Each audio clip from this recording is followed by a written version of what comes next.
साथियों नमस्कार प्रणाम। मैं आपका भाई विशु यादव।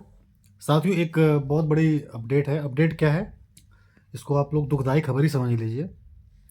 69 शिक्षक भर्ती का जो हियरिंग होने वाला है सुप्रीम कोर्ट में, तो आज सरकार की तरफ से ये हलफनामा लगाया गया है कि जो लोग नौकरी कर रहे हैं उनकी नौकरी नहीं जाएगी, लेकिन जो लोग गुणांक में आएंगे उनको नौकरी दी जाएगी। समझना मेरी बात को। आप सभी जानते हो कि 69 शिक्षक भर्ती में आरक्षण घोटाला हुआ, और घोटाला होने के बाद यानी कि 19,000 पदों पे घोटाला हुआ, ऐसा आंदोलन जो कि कई सालों से चल रहा है। 19,000 पदों पे इसमें आरक्षण की विसंगति की गई। अवैध रूप से जो जनरल वर्ग के लोग हैं उनको नौकरियां दी गई हैं, सरकार ने भी स्वीकार कर लिया है। कैसे दी गई, पैसे लेके दी गई, कैसे दी गई, आप लोग ये समझ सकते हो। ठीक है। अब क्या है कि जब मामला तूल पकड़ा, दलित पिछड़े वर्ग के छात्रों ने आंदोलन किया, तो अब सरकार के ऊपर दबाव बनने लगा। तो कुछ साल पहले आपने देखा होगा कि योगी जी ने एक लिस्ट जारी की थी, लेकिन उनको नियुक्तियां नहीं मिली। योगी जी ने स्वयं स्वीकार किया था कि हाँ आरक्षण घोटाला हुआ है, उन्होंने बाकायदा लिस्ट जारी की थी। ठीक है। नियुक्तियां नहीं मिली, फिर भी आंदोलन चलते रहे। मामला हाईकोर्ट में गया, हाईकोर्ट में भी बच्चे जीत गए, डबल बेंच सिंगल बेंच, उसके बाद सुप्रीम कोर्ट में मामला चल रहा है।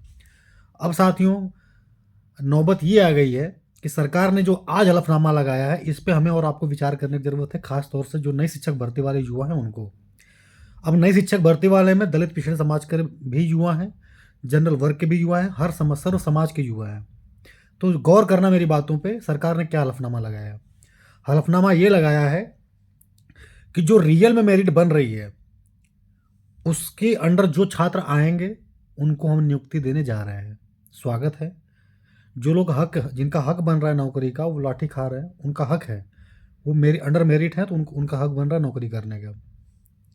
लेकिन जो 69,000 शिक्षक भर्ती, 69,000 पद पे भर्ती थी, घोटाला करके जो 10,000 20,000 19,000 जो भी पद, जो भी घोटाला होगा, उतने छात्र अलग से सीट दे करके ये नौकरी देने जा रहे हैं। साथियों ये मैं कहना चाह रहा हूँ आपसे। घोटाला जो हुआ, घोटाला के कारण जो लोग चयनित हैं उनको बाहर न करके जो रिक्त पद है, यानी कि हमारी आपकी सीटें, नई शिक्षक भर्ती वालों की सीटें हैं, सरकार उसको देने जा रही है। किसको? जो घोटाला अपना घोटाला छिपाने के लिए। होना तो ये चाहिए कि घोटाला करने वाले जो अधिकारी हैं, जो मंत्री था घोटाला करने वाला, उसको जेल भेजना चाहिए। तो हो क्या रहा है कि जो नई शिक्षक भर्ती वाली सीटें हैं, जो नई सीटें, जो भर्ती की सीटें हैं, उन सीटों पे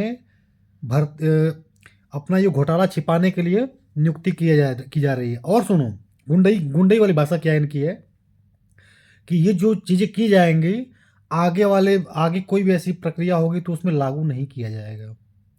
यानी कि आगे कोई भर्ती होता है, घोटाला होता है, तो जो हमने ये नियम अपनाया कि नहीं, जो रिक्त पद खाली हैं हमने समेट दिया, आगे नहीं होगा। ये इनका नियम है। क्यों भैया इतनी मनमानी आपकी चलेगी? घोटाला किए हो तो स्वीकार करो। और नए शिक्षक भर्ती वाले मुर्दे नहीं हुए हैं। और विचार करो, जो हमारे नए शिक्षक भर्ती के युवा है, हमारे भाई बहनों, चाहे जिस भी सर्व समाज हो, चाहे जिस समाज के आप हो, आपकी सीटों को बेचने जा रहे हैं ये सरकार।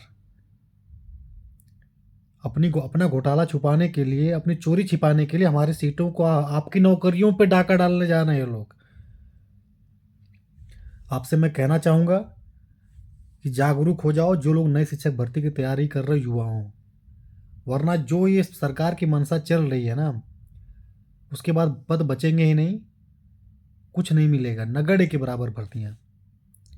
ये नगरी उगरी का 10-5 हज़ार दे देगा तो उसमें भी क्या होगा? 25 नंबर का वेटेज मिल रहा है शिक्षा मित्रों को।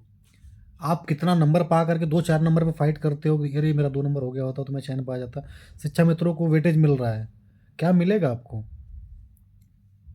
और हमारी सीटों को दिया जा रहा है 69 शिक्षक भर्ती में घोटाला हुआ है।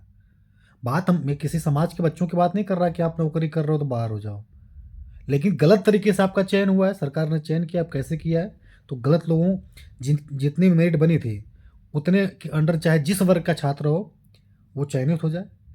जो लोग अवैध तरीके से हैं उनको बाहर करो ना। या फिर आप साथियों बताओ क्या करना चाहिए? हमारी सीटें क्यों दी जानी, हम लोगों का गला क्यों घोटने का काम किया जा रहा है? तो साथियों आप लोग थोड़ा सा विचार जरूर करना। भाई देखो, हम लोग किसी भी बात को उठा सकते हैं, आंदोलन कर सकते हैं। निर्णय आपको ही लेना है कि क्या ये सही हो रहा है, गलत हो रहा है।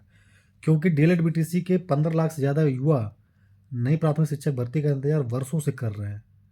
और ऐसी स्थिति में आज ये खबर मिला कि हलफनामा सरकार ने लगाया है कि हम जो कार्य करने जा रहे हैं आगे किसी भर्तियों में लागू नहीं होगा। यानी कि हमने जो एक्स्ट्रा पद जोड़ करके ये सब चीज़ें अपने घोटाले को छिपाने का काम किया है, आगे लागू नहीं होगा। ठीक है, अब मतलब अपना से पॉइंट ले करके अधिकारी सब चल रहा है, ये सरकार चल रही है। तो आप लोग ज़रूर विचार करिएगा कि कितना तरीके से हमारी और आपकी बैंड बजाई जा रही है, हमारी आपकी ली जा रही है। ठीक है, विचार ज़रूर करना, वरना बेसिक में आने का सपना सपना ही रह जाएगा। इतना लड़े भिड़े सब कुछ किए, लेकिन अपनी चोरी भी कर लिए, छिपा भी लिए, दादागिरी सब कुछ। और अब कह रहे हैं कि ये लाइन जो हलफनामा में नीचे है कि आगे के भर्तियों में स्वीकार नहीं किया जाएगा, मतलब लागू नहीं होगा। यानी कि भविष्य में कोई भर्ती हुई, ठीक है, उसमें घोटाला करके गलत लोगों को घुसेड़ दिया गया और अपनी चोरी छिपाने के लिए अलग से जो पद तो भैया खाली रहते ही हैं, किसी और को घुसेड़ दो, पहले वाला चोर जो चोरी से जो घुसा है, गलत तरीके से जो घुसा है, वो भी बचा रहेगा। तो फिर ये कहाँ से न्याय संगत हुआ और कहाँ से पारदर्शी परीक्षा हुआ? विचार जरूर करिएगा। मैटर आपको समझ में आ गया होगा। कमेंट बॉक्स में आप ज़रूर बताना कि क्या ये सरकार सही कर रही है, गलत कर रही है। और नए शिक्षक भर्ती का बेइंतजार करने वाले युवा, तैयारी करने वाले वो हर समाज के हैं। तो ये सर्व समाज का नुकसान हो रहा है, हमारे सभी भाई बहनों का नुकसान हो रहा है। क्या नई शिक्षक भर्ती का इंतजार करने वाले उनका परिवार नहीं है, उनके सपने नहीं हैं? हमारी बहनों ने सपना देखा था कि 2017-18 बैच से बहनें हमारी हैं, सपना देखा था कि हम नौकरी पा करके बिना, क्या बोलते हैं कि जो दहेज होता है, बिना दहेज दिए हम अपने ससुराल जाएंगे, माता पिता पे बोझ नहीं बनेंगे। उनका सपना सपना रह गया। दर्द बहुत कुछ है, बोलने को बहुत कुछ है, बस डीएलएड में ये जो राजनीति होती है ना, संगठनों में सबको नेता बनना है, बस इसीलिए साथियों पहले रूप में नहीं आ पाता हूँ। वरना क्या जोश हुआ करता था, क्या कितना कुछ बोला, मतलब हर सब बहुत कुछ था। डीएलएड संगठन में बहुत एकता थी। लेकिन यार ये डीएलएड फिलेड ना, मतलब यार देखो, मुझे ना आपसे कुछ भी नहीं चाहिए, बाय गॉड मुझे आपसे कभी भी नहीं, ना आपसे मैंने मांगा कभी, किसी एक बंदे ने कभी, मतलब ये नहीं कह सकता कि विशु भैया ने कभी हमसे एक चवन्नी भी लिया होगा, अन्ना मैं लूँगा। ठीक है, डीएलएड में एक ट्रेंड चलता है कि नेता बनने के बाद खाता जारी करते हैं लोग, ये सब बहुत सारे। आपके भाई ने कभी नहीं जारी किया, आज तक इतिहास है, सबका इतिहास देख लो, सब ने खाता, कोई फलाने केस के नाम पे खाता जारी किया, तो कोई याची लाभ, तो कोई डीएलएड बीटीसी को बाहर करने के नाम पे। विश्व यादव पे आज तक एक कलंक नहीं लगा, और ना चाहिए मुझे। भगवान का दिया सब कुछ है यार, ठीक है, भगवान का दिया सब कुछ है। अहंकार किसी चीज़ का नहीं है, बस ये कह रहा हूँ भगवान का दिया सब कुछ है। बस आपका जो प्रेम मिला, आपने विशु को, विशु यादव, ये जो आपने नाम बनाया, हमारा एक पहचान दी, आपकी वजह से है। आपकी वजह से मैं किसी भी ऑफिसर के यहाँ, किसी भी कहीं भी एक सम्मान जो मिलता है, आपकी वजह से मिलता है। मैं इस चीज़ को ऑन मीडिया स्वीकार कर रहा हूँ। तो आपने हमें बहुत कुछ दिया है। और साथियों ये चीज़ देखने के बाद सोशल मीडिया पे हलफनामा वाली चीज़ें जो बहुत बहुत गलत होने जा रहा है ये नई शिक्षक भर्ती वालों के साथ, इसको आप लोग सोशल मीडिया पे लिखना शुरू कर दो। आप ये चाहते हो कि नहीं, विशु भैया बोल रहे हैं, फलाने नेता बोल रहे हैं, बस ये नहीं लोग बोल, नहीं, 20 लाख हो, 20 लाख सोशल मीडिया पे लिखो, देखना ना ट्रेंड बन गया तो कहना। 20 लाख लोग सोशल मीडिया पे लिखना शुरू कर दो, न ट्रेंड बन गया तो कहना। लिखो तो सही। सोशल मीडिया में कितनी ताकत है, आपने देखा होगा, धर्मेंद्र प्रधान को इस्तीफा देना पड़ा। जेएनजी की पावर, किसकी वजह से? क्या वो सब कर रहे थे? आंदोलन में जाके क्या करते थे, पता नहीं क्या, अरे हुइयाँ मुइयाँ पता नहीं क्या कुछ करते थे, मेलोडी टॉफी, यही सब होता था। लेकिन देखो सोशल मीडिया का पावर, सरकार की किरकिरी होने लगी उसी से, और इस्तीफा देना पड़ा। आप ये कुछ भी नहीं करते हो, आप क्या करते हो?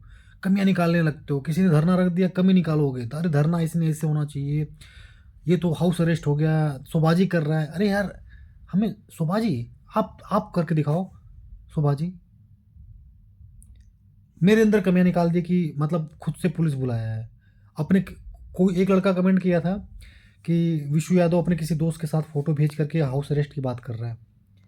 अरे भाई साहब, लाखों लोग देखते हैं, पुलिस प्रशासन से LIU सब लोग हमारी पोस्ट को देखते हैं, मजाक समझते हो? अगर मैं किसी दोस्त के साथ ना पोस्ट लगा देता अपने किसी पुलिस वाले दोस्त के साथ और लिखता कि मैं हाउस अरेस्ट फलाने ने किया है ना, और ये सोचना गलत होती, उसकी नौकरी चली जाएगी।